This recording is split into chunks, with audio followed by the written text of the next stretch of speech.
Hi, nature friends. I am in my backyard in Amesbury, Massachusetts. It is 9 degrees, but it actually feels like -5. You know, when like your nose hairs start to freeze? We're at that stage. So I'm just outside very, very briefly so that I can grab my trail cam like I promised. I'm going to bring it inside. I'm going to go through the photos and the footage and see if we've got some videos of different wildlife that might have visited our backyard this week, because that was the plan, to try to see if we have some deer or maybe some rabbits, something like that.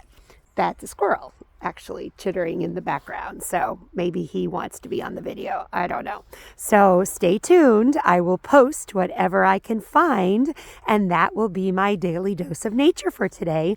Take care.